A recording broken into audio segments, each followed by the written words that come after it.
This is chapter 9 of Revelations. Then the fifth angel blew his trumpet, and I saw one who was fallen to earth from heaven, and to him was given the key to the bottomless pit.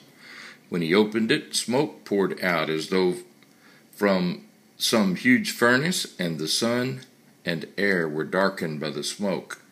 Then locusts came from the smoke and descended onto the earth, and were given power to sting like scorpions. They were told not to hurt the grass or plants or trees, but to attack those people who did not have the mark of God on their foreheads. They were not to kill them, but to torture them for 5 months, with agony like the pain of scorpion stings. In those days men will try to kill themselves, but won't be able to. Death will not come. They will long to die, but death will flee away. The locusts looked like horses armored for battle.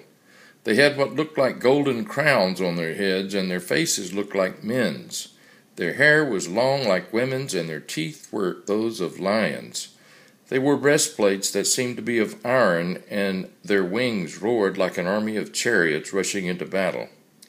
They had stinging tails like scorpions, and their power to hurt, given to them for 5 months, was in their tails. Their king is the prince of the bottomless pit, whose name in Hebrew is Abaddon, and in Greek Apollyon, and in English the Destroyer. One terror now ends, but there are 2 more coming. The sixth angel blew his trumpet, and I heard a voice speaking from the 4 horns of the golden altar that stands before the throne of God, saying to the sixth angel, "Release the 4 mighty demons held bound at the great river Euphrates." They had been kept in readiness for that year and month and day and hour, and now they were turned loose to kill 1/3 of all mankind. They led an army of 200 million warriors. I heard an announcement of how many there were.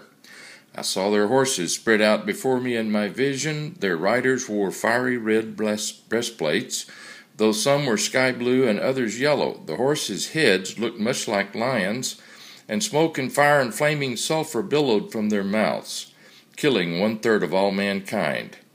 Their power of death was not only in their mouths, but in their tails as well, for their tails were similar to serpents' heads that struck and bit with fatal wounds.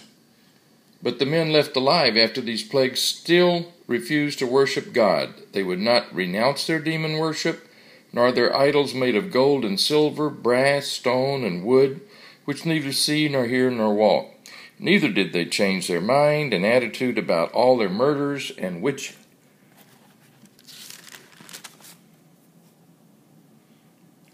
their immorality, and theft. That's the end of chapter 9.